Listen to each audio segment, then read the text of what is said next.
I would love to do Pulp Cinema Month.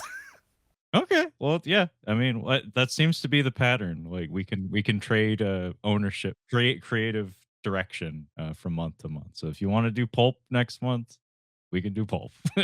Yeah, we can figure out something.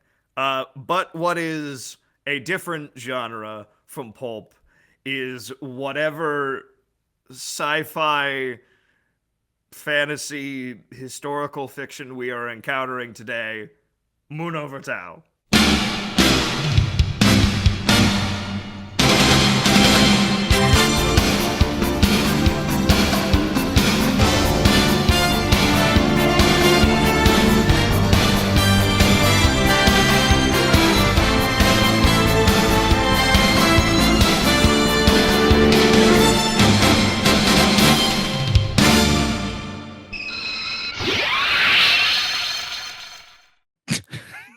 Yeah, Moon Over Tao, or Tao no Tsuki, which I think literally just means like Moon of Tao. Um, this is from 1997, and this is directed, of course, by the man of the hour, the man of the month, Keita Amemiya, or Amemiya Keita, depending on how you want to sequence the surname there. We've been reviewing Keita Amemiya films all month long, and this one wasn't supposed to be here, which is why I've prepared a backup plan for today's discussion in case we both find that we both just nod to each other and say, "Yeah, it was all right," which could in fact happen. I don't actually know Levi's feelings on the film, but the story behind this one is that there is no story. I know nothing about the production history of this film because nobody seems to give a shit. It's from 1997, so it's a couple of years post Hokkaido, which Levi and I both loved. That was last week's episode. This is with a different studio. This is with Shochiku, who I do not know if Keita Amemiya had worked with up to this point. So this is him exploring, branching out. He was doing films for Toei up to this point, essentially. He did some independent work in between that with the Zeiram films preceding and also in the midst of all that Toei work. But he largely was a Toei guy. So this is him working with a different studio. I don't know what sort of budget he was working with. And this movie was not supposed to be here because I had intended for us to go, and we have, through his filmography kind of in chronological order. And I actually wanted to start with his first film, but I, for the life of me, could not find a viable copy of it for Levi and I both to watch. I do own it on a Region 2 DVD, but I've since lost my access to a Region 3 player. So I don't presently have the means to watch it myself, and I scoured the internet and I couldn't really find it for Levi. It's a Mirai Ninja, or a Future Ninja, or Cyber Ninja, if you're from our region, the US. I had intended that to be the first episode, and then move on to the Kamen Rider duology there, Zo and Jay. And then Hokkaido I kind of wanted to close out with because I have always really liked it, and hey, look at that, Levi really liked it too. But this one was just kind of like, yeah, I guess we can do Moon Over Tao. So it's just kind of here because it's here. I don't have a whole lot of enthusiasm behind it, but I remember watching it and thinking it was not half bad. So Levi, let's bring you into the conversation, sir. Moon Over Tao. How did this one land for you? Or I don't care what you have to say it. One thing I will say, Trevor, just about every DVD player in existence has manufacturer codes to make it all region. I have done that in the past with some of my older players. I have done the doop doop dop dop. I've doop doop dopped to my way to region free status. Currently, I only have a 4K player. I don't actually have a DVD player in the house anymore. An ex-girlfriend inherited it. She had a lot of French cinema, and I was like, this is for you, babe. And now I'm like, fuck, I can't watch my Kamen Rider movies. They're still here. Damn it. Still here. Yeah, I mean, here's the thing, man. Even the I had a DVD player I got from the Walmart. Yeah. Because it's like even those have those codes, man. I mean, and they're like $25. Highly recommend. Anyways, Moon Over Tao. Whatever. Wow. Boy howdy, is this a film that I saw and I interacted with and it reached my eyes and I saw it. You saw the shit out of it. So last week, we're coming off of last week was all just and now we're at Wow. Yeah, it has some neat ideas. What it feels like to me is it feels like because there were a lot of games in the Xbox 360 era like this, where it's like genre combinations. We're combining genre stuff. And it's just like, this feels like a game that someone would have recommended to me, or it was like on XBLA, where it's like the story's really loose and like, oh, we have a couple of different classes that you can play, and you're like, oh, the mechanics on this are kind of neat. And the story is like, it's just kind of there so we can have the mechanics over it. And then you would play it and you would say, yeah, that's something I played. And then you would never think about it ever again. The story feels superfluous and bare bones to a point that, again, it feels like an Xbox 360 game. It feels like one of those games like Capcom had a bunch of these games in that era that you're like, oh, it's a new property. And you're like, wow, this is 5 or 6 out of 10, isn't it? It's Dark not Void. Unpleasant. Dark Void was the exact game I was thinking of. It was It's the the exact Rocketeer. one. Yeah. And I bought With Nolan it North, because it was the as the voice actor. Yeah. I bought it because it was the Rocketeer, and it wasn't the Rocketeer. They promised me Rocketeer. Show me Rocketeer. Like Dark.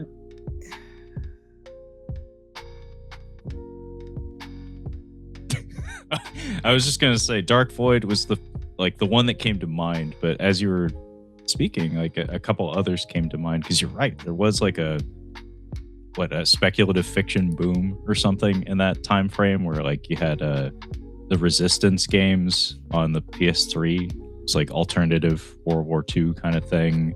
There's actually kind of a nifty one for the 360 that is very expensive these days. I've seen it at like retro game conventions. Maybe you've heard of it, Levi. It's called Operation Darkness.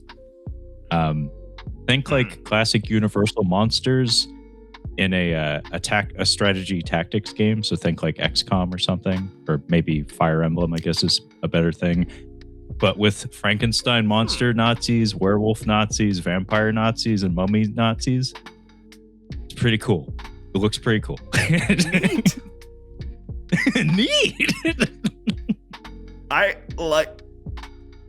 Yeah, this picture, I took notes, but I honestly, it was about at 20 minutes in that I was watching it, and I'm like, oh, I should be taking notes.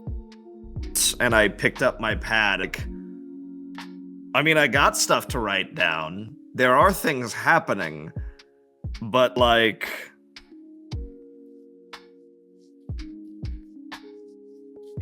as you say, the story is pretty superfluous. It's more Keita Amemiya in general is more of a visualist, I think, than like a full-throated filmmaker. He's not so good with dialogue. He's not so good with story. He's good with vibes. He's good with feeling, and he's good with imagery. And this one feels like a more conventional film, and it's to its detriment, where it feels kind of haggard and sloppy. But there's some there's some pretty cool ideas.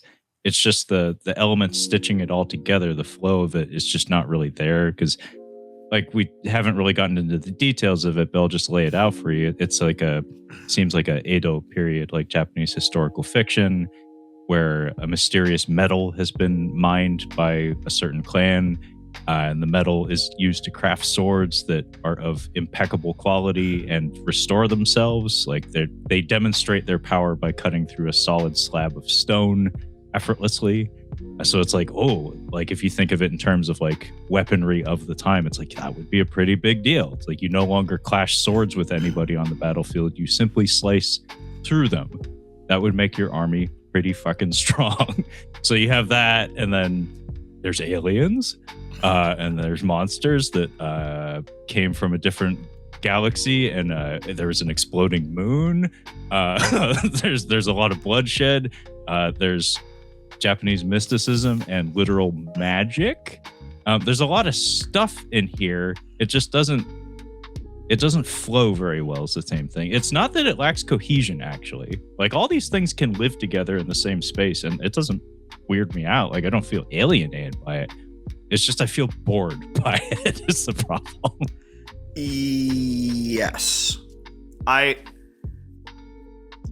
There was a time where people tried to do weird Western stories where they're like, it's cowboys, but aliens are there and they got like magic weapons and stuff. And it's like, this is the Japanese version of that. And just like those stories, it feels like they never got past the pitch. Yeah, the Valley of Guanji, this is not. That's a movie due for a fucking remake, by the way. Like, Cowboys and Aliens, I actually wrote a review for that found its way onto like some mainstream news sites. I just wrote a scathing review of Cowboys and Aliens because I was one of the 5 people that saw that movie, and I had a lot of negative feelings towards it. I was like, this is not what it could have been. Like, somebody shat the bed making this thing. But The Valley of Guanji, that is a mashup Western that more people need to be aware of, because that is phenomenal. Yeah, I mean, it's Harryhausen, baby. He was my guy when I was a kid. I had my Fantastic Dinosaurs of the Movies VHS. There's a brief interview that precedes the parade of trailers that consists of that whole tape. That's just with him. And I think he speaks a little bit about Willis O'Brien, his mentor. Cool stuff. It has all sorts of clips from like his entire filmography and Mighty Joe Young. Of course, King Kong stuff.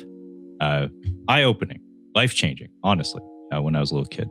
But yeah, Moon Over Tao it's a lesser effort from Keita Amemiya, and it's here because it's here. But like I said, I came into this one with a bit of a backup plan. So do you have anything in particular that you'd like to say about this one, Levi? Because otherwise, I was prepared to treat this episode more like a and the rest, like wrap up to the month. I will say, I will give you I'm Leonard Maltin, and these are my final thoughts. But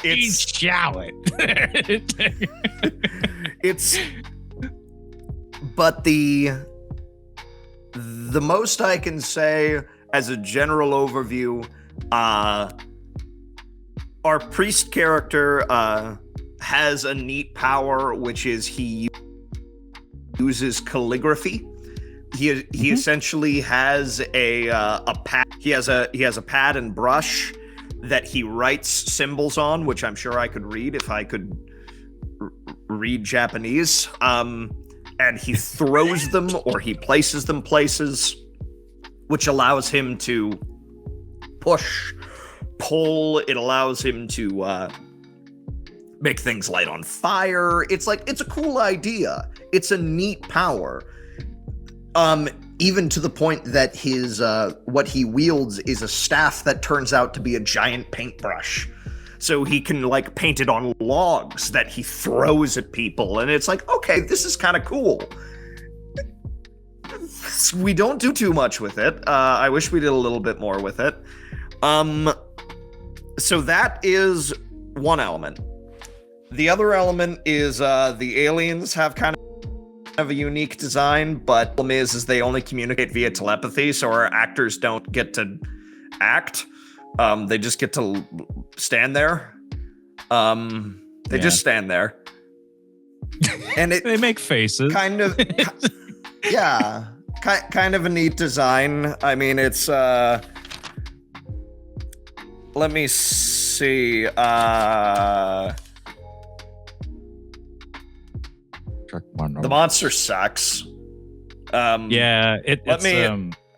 The technologies used to bring it to life are just, it's not as seamless as, like, say, the Spider-Woman in Kamen Rider Zo. Yeah, so this is, and I will read exactly what I wrote down here. They have a magic sphere that is associated with the steel that it turns out is like an egg that needs to be fed by blood. They find out in the middle of battle. Like, the villains have this. And he's just like, it wants blood. And he cuts one of his lackeys' throats to bleed on it. And I wrote, Sphere hatches chest burster that attacks like Rabbit from Monty Python and summons dumb CGI Tim Curry tank monster. Tim Curry tank monster? Why Tim Curry tank monster? It reminds me of his design from The Devil in Legend. Oh, yeah, the great big horns. Yeah, okay, I get it. And also it's red. It's big. It's same color palette. Yeah, okay, I get it. So the monster is bad. They our samurai and our priest man fight it, and there's a girl there, and she has the power from one of the dying aliens, and they blow it up, but it comes back together, and they're like, oh, what are we gonna do? And then they banish it, and it turns out all the magic steel is a magic lady, and the magic lady puts the monster back into a steel ball, and then everyone says, well, what an adventure. And then the villain comes back for one last showdown, and then he dies really easily. And then that's the end of the movie. The movie really doesn't... They search for the steel, they find the steel, the villain tries to keep them from the steel, the little girl encounters the alien, she's given power by the alien, they summon the monster wreaks havoc in an unconvincing manner, they banish the monster, they kill the villain, end movie. Yeah, Levi summed it up pretty well. By the way, to quote Killer Croc, everybody's favorite Batman villain, not really, but you know, he threw a rock at him. That's how the villain is defeated. He threw a rock at him. Yeah, he threw a rock at him. Yeah. But yeah, the movie. Yeah. The movie is all flavor. It's all spice, but unfortunately, it's too much of a meal. I've said this before. Keita Amemiya seems to have he has an affinity for fairy tales. I have some of his art books, and some of them are actually structured like children's fables. Like they actually are just essentially children's books, but they're meant to be like a platform for his art. And I could see this playing very well as a children's book, like a picture book, where it's only the beats. It's not all the stuff in between. And also like telling it like a fable as opposed to like a more literal, like historical narrative or something, frees you of a lot of like the lack of interest and the pacing issues and stuff. If you just separate into like the key strokes of the story, I could totally see pictures of, you know, the little girl meeting the aliens, the little girl holding out the bell, the Tao, to defeat the monster and stuff. I could see that playing very well in like a storybook format, but not as a 90-minute film or whatever. Yeah. As always, the art is the main attraction of the thing. His prop design in particular, I've said this every episode. There's a lot of attention to detail and love put into the design and the costuming. Even the simple thing like the Tao, which is essentially like a tuning fork. You actually mentioned the tuning fork last week when we were talking about Hokkaido and the striking noises when they were fighting at the end. And there's a lot of like common theming that like recurring imagery and concepts in his filmography, in his body of work that I find appropriate and interesting. Where like our priest character Suikyo is his name. He's like a onmyoji or something. Onmyoji is like it's like a mystic from a bygone age in Japanese history. Like it was like a profession, like a shaman kind of. And these days it's blown out of proportion. It's like the equivalent of like the evolution of like witches in mainstream media, kind of. So like this whole business with like the hand gestures and like the paper charms and stuff. It's common iconography that you see exploited for funsies, for fantasy reasons these days. But as far as I understand, it was like an actual job back in the day. He has an affinity. This was a profession. Calligraphy. Yeah. I have an entire book of just his calligraphy. He likes glyphs. He likes calligraphy. It's something he's fascinated in. The fact that this character makes use of that and weaponizes it, and as you said, carries a giant paintbrush, seems to point to him. He is an artist himself. It's like this is like a representation of his values, I guess, where it's like art and expression is power in his eyes, and it also extends a little bit to music. Music or musical instruments in particular seem to occupy a place of power in a lot of his stories. The monster's defeated by essentially a tuning fork, as opposed to any sort of weaponry. There's also like some cute little nods to like samurai cinema of old. Of just the swordplay is not very common in the film, but when the one Hayate is the samurai character. He's actually played by like a really big deal actor. Hiroshi Abe plays Hayate in this. He's in this, but he does other things. Like he's done other things. He's kind of a big deal in Japanese cinema. Anyway, whenever he's swinging a sword, it's choreographed and shot pretty sharply. It's in the old style where it's like 3 moves and then 5 people die.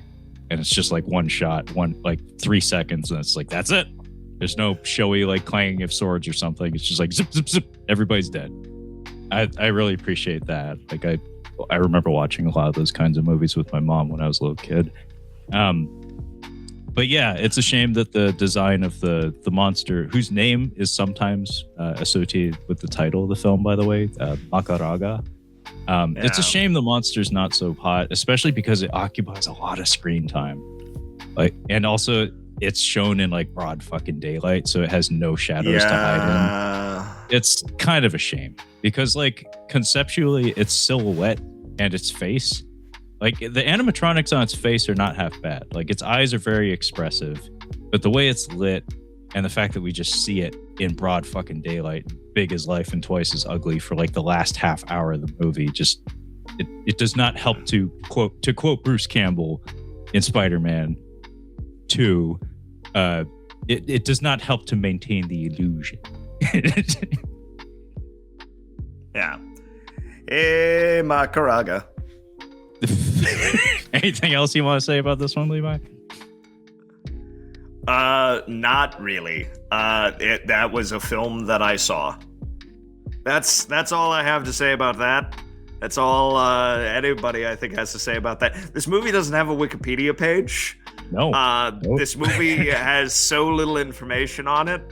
I just, once again, 2007, 2008 era 360 game, like sort of thing that you saw the trailer at E3 and you're like, that might be kind of cool, and you actually put your hands on and you're like, cool, I guess I'll put this next to the Bionic Commando reboot. All right.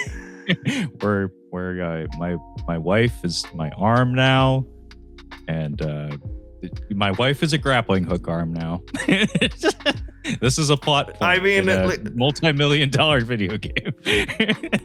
There are worse things your wife could be, I suppose. I mean, a grappling hook. I mean, I'm a child of the '90s. A grappling hook's a pretty cool thing. Listen. I mean, your wife is a grappling hook arm now. I mean, there are worse fates. So she's always with you. She's long. She's good at grabbing stuff. She's bring handy. You things.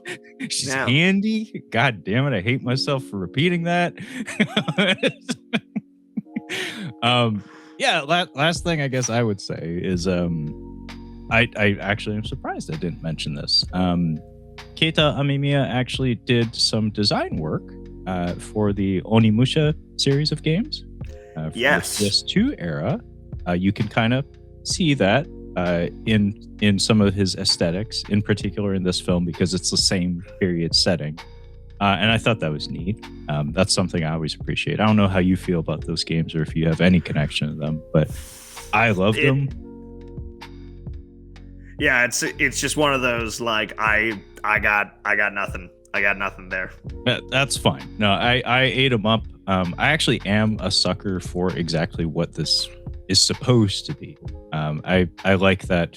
I like that vibe. I like that crossover of like this period of Japanese historical fiction coupled with mysticism or sci-fi or with some sort of twist in it. Because like that's what the Onimusha games did really, really well. It's like it kind of gives you both. Where it's like a Resident Evil game in like Edo period Japan, and also the demons are like aristocratic and eat people, and all have like Italian inspired names. And one of them's name's Guildenstern. Actually, it's kind of bizarre.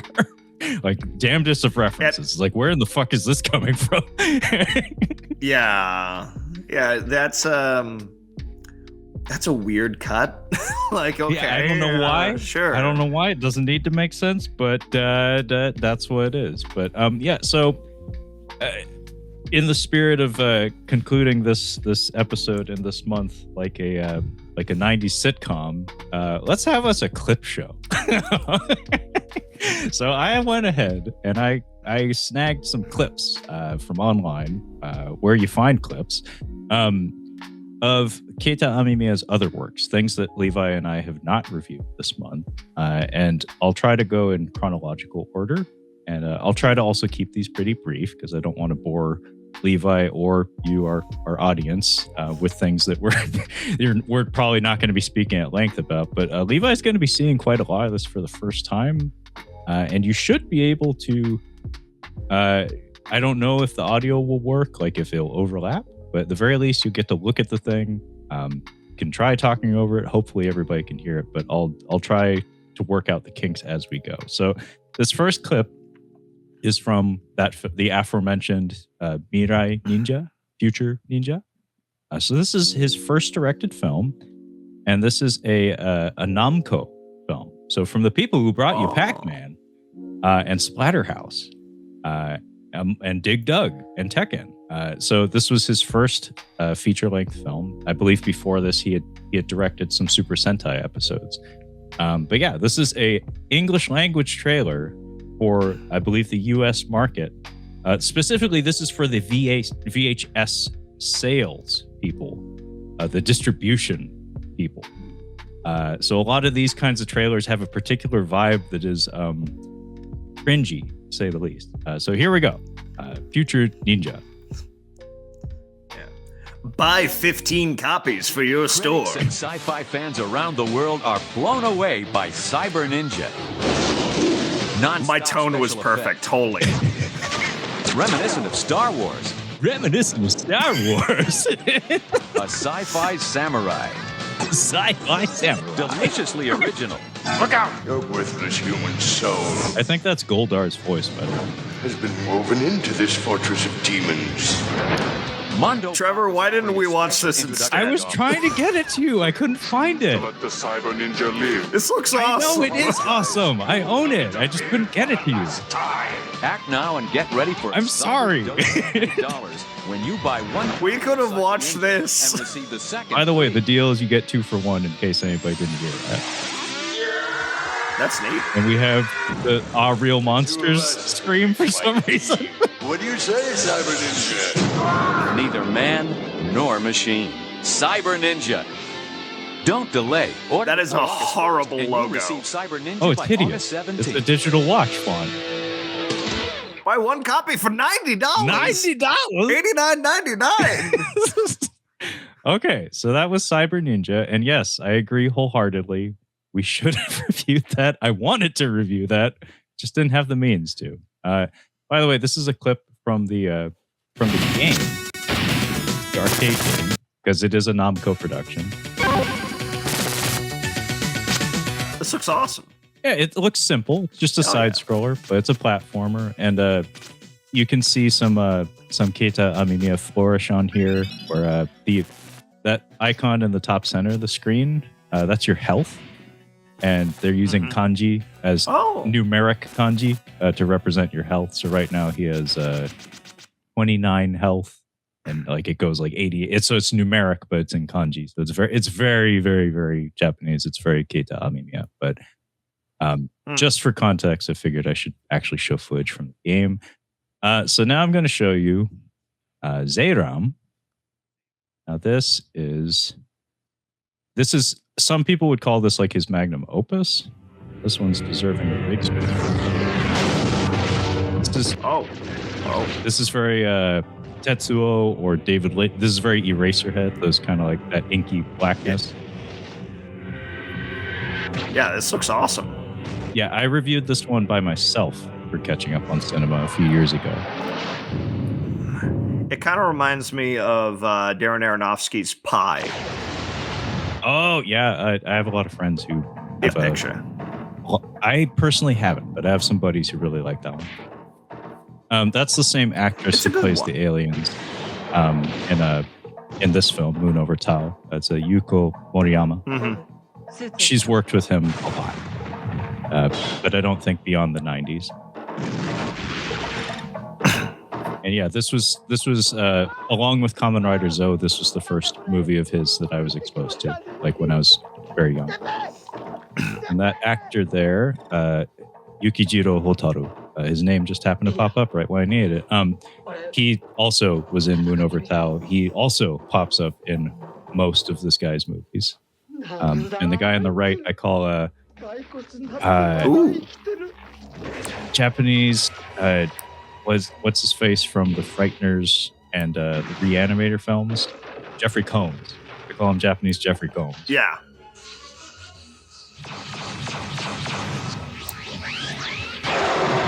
Yeah, Zeiram is awesome.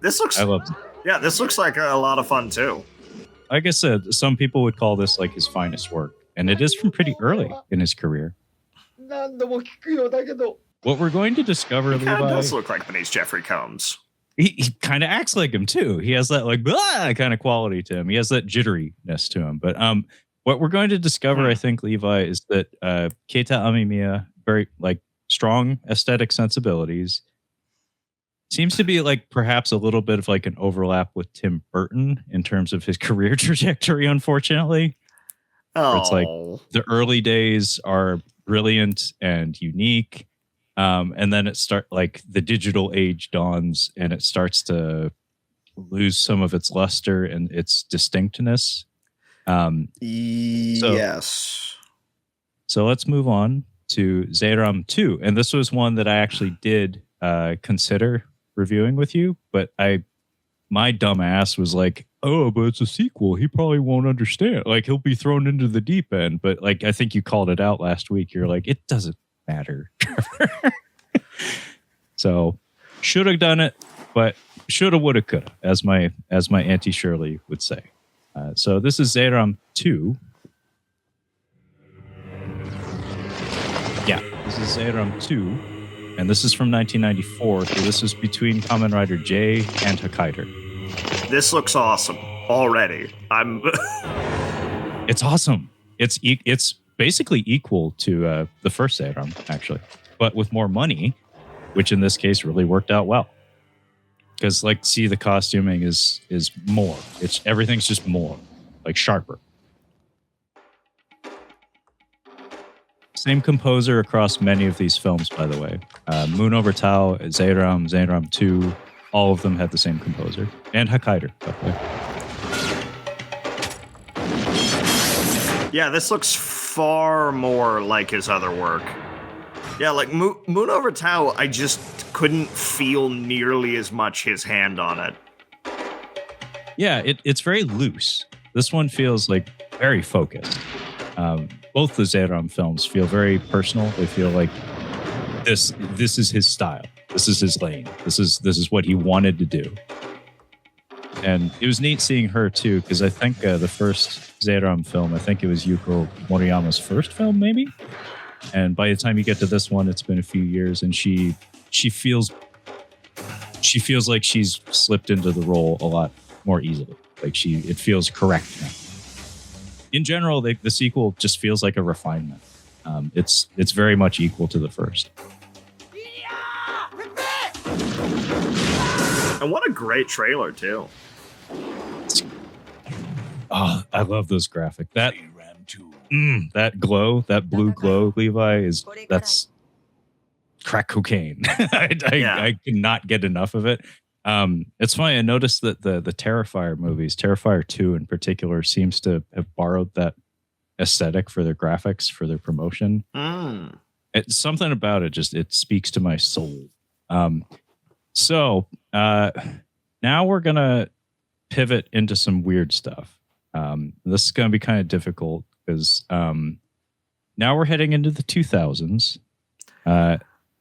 So this one I don't have a proper trailer for, but I do have a clip, and I actually personally have not seen this, so I don't have context, so I can't help you. Nobody can help you. But this is a clip from a show called Tekoki Mikazuki, which means like it's like ironclad warrior, and then Mikazuki refers to like crescent moon. And by the way, Don Dawkin composed the theme song for the show. Good. Good. That's a good thing. But yeah, the effects work in this. This is from the year 2000, and they're remarkable. The design of everything. No, it looks pretty good. Like you have like it's, as far as I understand, again, I haven't seen it myself, so I don't actually know like the story details and stuff. Not that I imagine they're that important, but I think the idea was it's a blatant homage and a little bit of a send up of Sentai and super robot fiction. So it's not meant to be taken entirely seriously. Like it's kind of winking at you a lot, but it's also a love letter to all those familiar things. So like the design of this robot it looks like a tin or aluminum robot from like the 1960s or something. Yeah. It's very charming. And then this almost looks like a Jim Henson puppet. And then you have your Sentai kind of stuff here with these color-coded planes. I love the design of that door creature though, because it's like a dragon attached to a door that acts as a gate. And even the CGI, especially by Japanese standards, is very sharp. Like this is a high effort. Yeah, like it looks pretty nice. I mean, this is from the year 2000. This is 3 years after Moon Over Tao. And this was a short TV show as far as I know. I think it was like 6, maybe 8 episodes long. But I've always wanted to watch it because I've heard almost like basically like universal praise for it.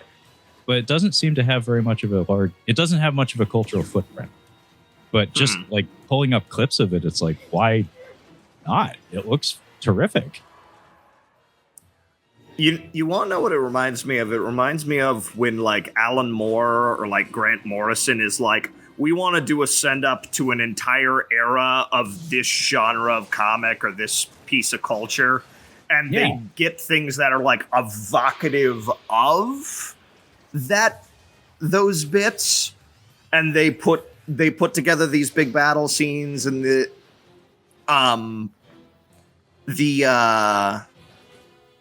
comic Planetary, I feel like reminds me very much of this, where it's just like, we want to evoke these cultural things without outright naming it, but you know what it is. I haven't read Planetary, but I have some buddies who big fans. So maybe I'll get around to that one someday. And this is Planetary's neat. This is the titular ironclad crescent moon robot. It kind of reminds me of Dag Nabbit. They had like a reboot series in the 80s. They had a couple of movies for it. Like it's kind of has that same design with the very human eyes, kind of that specific almost half circle shaped head. Yeah, it is in Japanese media. They're very big on paying homage to things, like reiterating things essentially, and it's very much like Giant Robo or Mazinger Z, or they were called Shogun Warriors when they brought some of that stuff over here. I think in the 80s, maybe even the 70s. But anyway, it just goes on like this. So I'm gonna push us along here. I'm into it. It's like I'm thrilled. So I'm gonna something is happening. Hey, I had a backup plan. I deserve some credit. So I'm gonna push us 5 years down the road to what has essentially become Keita Amemiya's career. This is a mega franchise that I kind of hoped would just be like, I thought it was just going to be one 25 episode series and then we would be done. But it has just persisted, and now it is, I guess, what you'd call like a pillar of the tokusatsu ecosystem, where it's like you have your Ultraman pillar, you have your Kamen Rider pillar, you have your Super Sentai pillar, you have your Metal Hero pillar, and you have your Garo pillar now. So this deals with fantasy, and you'll see like some of the design work is evocative of some of the stuff we've already seen at this point. But the thing that you'll have to keep in your mind is that this is a trailer for the 20th year anniversary for this bitch. Wow. So I only have like the faintest connection to this because I watched the first season, the first movie, and I washed my hands of it, but I loved what I saw. Yeah. I just haven't stuck with it, but I love the look of this thing. I love the iconography. I actually am going to be giving it another shot because I mentioned this earlier this month. They made another movie for this, directed by the fella himself. That came out a few months ago. That is getting US distribution. So I'm going to dive back in, see if I can swim.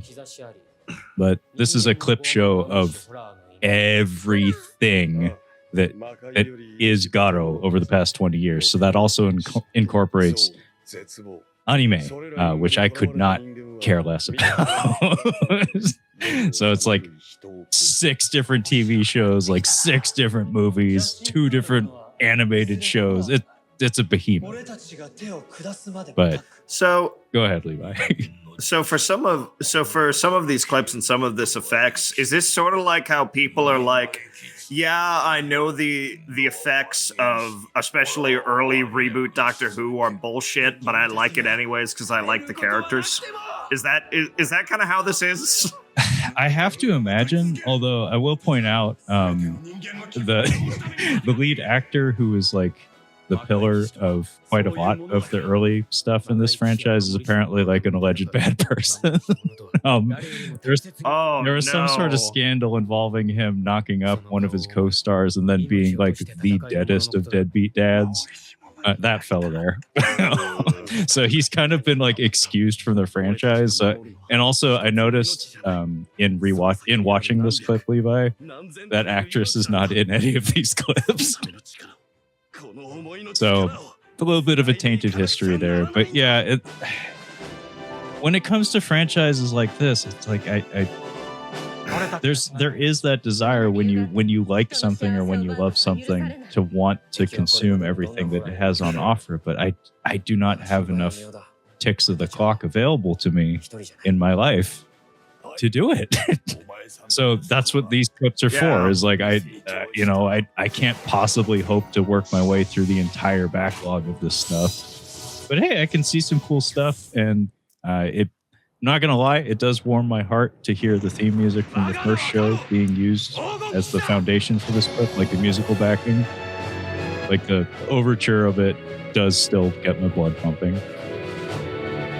Yeah. And this was a special show for me that first season because I was in college and I was using BitTorrent to download subtitled episodes of this thing, and I kind of had found my way back to tokusatsu as like an art form, as a medium, and this was kind of the one that really gave me the nudge to give a shit again, because a main difference between this and you can tell just from the art is that it caters towards a slightly older demographic. This was aired at midnight, and it has like a like goth, like almost like gothic, like Final Fantasy kind of edgelord vibe to it. So it's like it's not like a Super Sentai where it's for a little. Oh hey, storybook. It's not like a Super Sentai where it's like targeting like 5-year-olds or something. So it's more for like teenagers.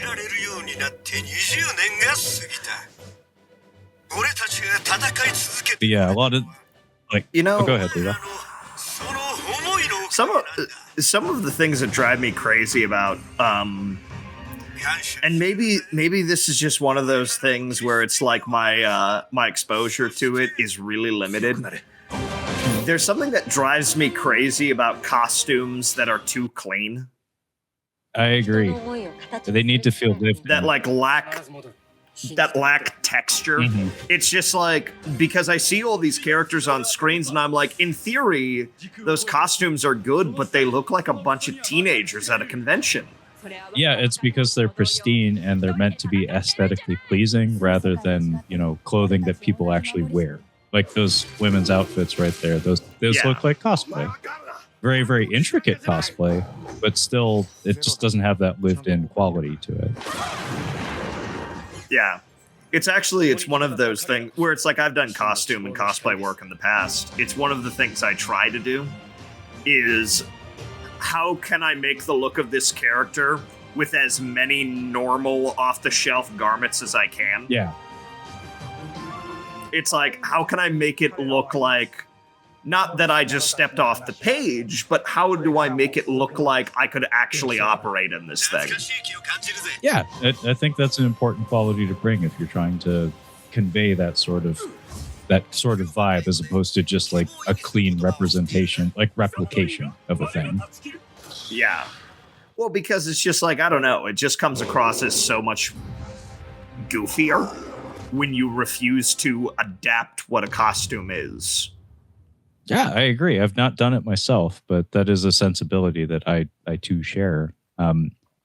So the rest of the stuff is going to be more Garo, but this is actually something I think Levi watched when we were deciding what to review today, and he was not impressed. And I agree. This movie is not very good, but this is Garo Red Requiem.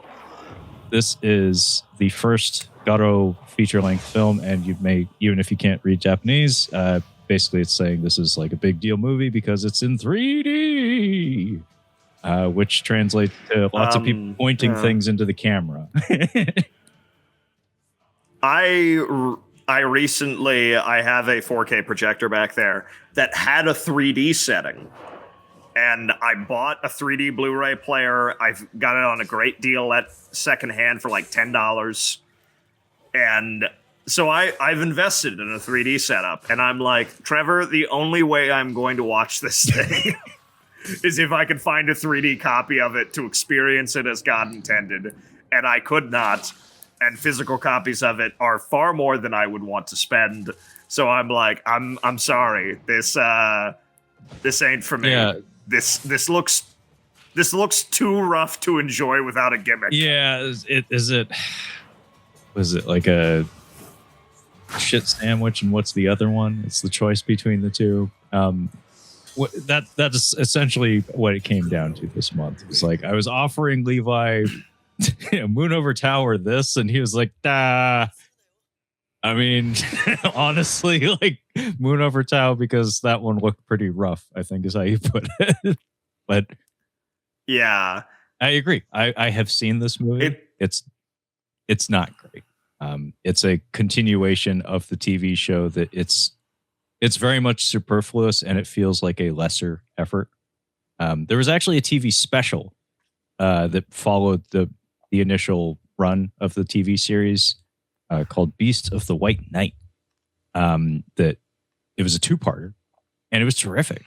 Like it kind of distilled everything that the whole show, like all the good things that the show had on offer, into like a bite-sized package or a manageable package. I enjoyed that quite a lot. But Red Requiem came out like a few years later, and it was just kind of like, blah. It's going to get worse, by the way. Okay. So all right. I mentioned Tim Burton, Levi. Yes. I know for a fact. I've not lived in Japan. All of my understanding of that place comes from family connection and, basic online research and stuff. But Tim Burton, I know, is a thing over there. Winona Ryder is very much a thing over there, I know. Alice in Wonderland, I know, made a fuck ton of money. Even though I don't think anybody actually likes that movie, international audiences, I think, really showed up for that one. Really got sucked into it. And this movie, to me, every frame of it, I'm just like, oh, Alice in Wonderland made a lot of money. So this is Garo Sokoku no Maru. Means like wailing dragon, basically. It doesn't fucking matter. Wailing dragon. So every frame of this, I was just like, oh, somebody saw Alice in Wonderland and said that'll work for Japanese audiences. This is our boy Keita Amemiya cashing in, as far as I can tell. But at the same time, it feels a little bit right because, like I said, he does like storybooks. Like he does like children's fables. So it almost works, except for fuck the effects look like the Wall episode of Nostalgia Critic. Yes, it does. With a little bit of Labyrinth, nail on the head. a little bit of Labyrinth, and a whole lot of Tim Burton Alice in Wonderland. Which, by the way, there are 2 of. I always forget there are 2 of those films. Yeah, there are. You want to know what it reminds me of? It reminds me of Spy Kids 3D Game Over. Oh, you mean the Sylvester Stallone headlined masterpiece? Yes, where Sylvester Stallone plays 3 of himself. As he should. He's a national treasure. Yeah. We need 3 of him if we're going to survive the future, Levi. Yeah,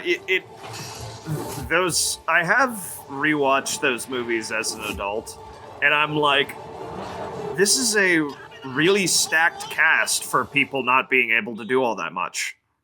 Yeah, I have never watched the Spy Kids films or Shark Boy and Lava Boy for that matter. But I do know there are people younger than me who actually really have fond memories. So I can't shit on them because I've never actually seen them. Anyway, I like that Ricardo Montalban is there. Oh, because I will take Ricardo Montalban in anything. Oh yeah, I mean, just to listen to his voice, honestly, it's a lovely speech.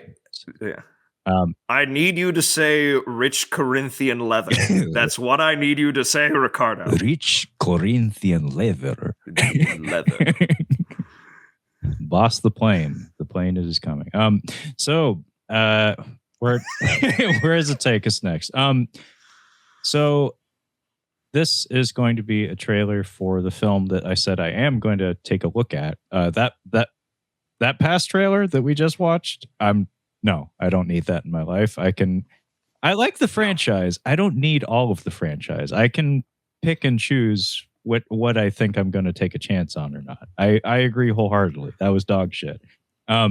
This came out just a few months ago and will be released on Blu-ray in the US. And I am going to watch this. This is Garo Taiga, and this is about the protagonist from the original season as portrayed by alleged bad person. This is about that character's father, so it's a prequel. Like I said, this came out just a few months ago. Oh, English subtitles. Oh, Forgot that. is the untold story. Before the birth of Koga Saejima, of a knight with crimson eyes. A savior. This actually looks kind of neat. There's some energy in the cinematography and the editing so far. And there's your glyphs, there's your aesthetics. And again, this is directed by the man himself. All of this actually is fun. Yeah. 人間となった聖獣は格好の獲物だ。良い剣だ。しかし、剣の力だけでは強くなれない。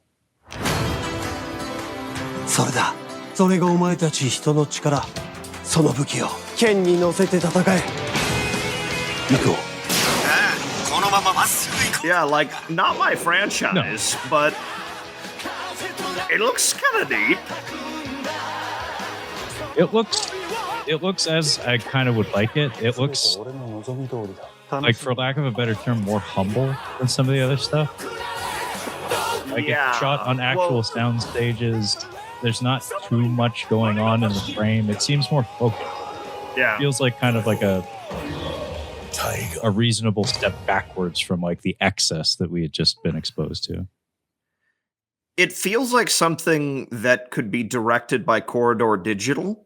Oh yeah. It does kind of have a similar vibe, or like one of their I don't know, the people that they frequently collaborate, who are all now filmmakers. Yeah, like it.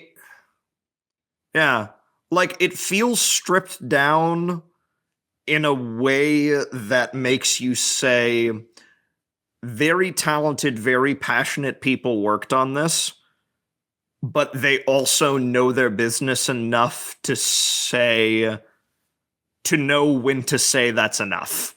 When, like, they know when to, like, pump the brakes. Yeah. No, I have high hopes for this. I don't think it'll be mind-blowing or anything, but I do think it'll be cozy. And honestly, that's kind of what I'm looking for. Because I did really enjoy that first season, but when I look at footage from all the stuff that happened since, I'm just like, fuck, this is too much. It's like, I just can't handle all this. So last thing I have here is a trailer for the currently airing show of Garo. Like, this is actually on TV right now, being aired weekly. It's I guess Higashi no Kairo, so it's like a eastern tower. And this one, Levi, I said, Dune was a successful film. Yeah. And the compositing in this is embarrassing. Weekly television show or not, some of the shadows in particular, it's like there's like and also the halo of light around people in some of these composite shots is it's not okay. Like, it bothers me. Like, there's certain shots like him standing up there, there's a haze around him that kind of works okay. But in some of these nighttime shots and stuff, you'll see what I mean. It's like gnarly. Yeah. It's like I'm watching Game of Thrones as produced by the CW. It does have a CW vibe from it, and that's kind of what turns me off from it. Is this is like Garo it's for babies. Yeah, babies. So is this what people see when I'm like, but guys, actually The Flash was a pretty fun show? Probably. Like, is this how people feel? Just a different franchise. But I'm like, but guys, the first two seasons of Arrow are really good. And people are on the outside like, I don't know. I don't see it, man. Well, the Flash, from what I understand, it was the writing that made it charming. Like, it is kind of like a thing where you do need to suspend disbelief quite a lot in order to get it, I guess. And all of these kinds of shows, you do need to do that. It's just there's a way of doing it that it just works better, and I don't really see it working out with that one unless you're like really. Another thing, I guess, to point out is that trailer for that show that again is currently airing in Japan right now. those actors and those characters, they hit a certain point in like the chronology of the franchise where those characters became the franchise, kind of. Whereas like the early goings, it was more slippery. It was like, this guy's here this season, we swap him out for someone else next season or whatever. There's years of gaps in between everything because we're not even sure if it's going to be a franchise. Starting like in like the mid 2010s or something, though, it's become more codified. It's become more crystallized. So like they've created an environment where you can now have super fans, where it's just like just seeing that gal or seeing that guy on screen doing the thing that they've been doing for 10 years is what brings people to it now. Whereas when I checked it out, it was entirely novel. It didn't have any baggage associated with it. It wasn't a franchise yet. Now it's like fan wankery. It's like that is the hope and end point of all things these days. It's like if something can persist long enough, then people can start to jerk off to it and anticipate what they would wish to jerk off to. So it's like, if we bring that guy back, then a whole bunch of people will jerk off to him. If we bring that gal back, then a whole bunch of people will jerk off to her. If we bring that golden armor back, then a whole bunch more people will jerk off to that. It's like, it's a whole ecosystem of jerking off. Yeah, it's one of those things. I like things that end. Big fan of things that end.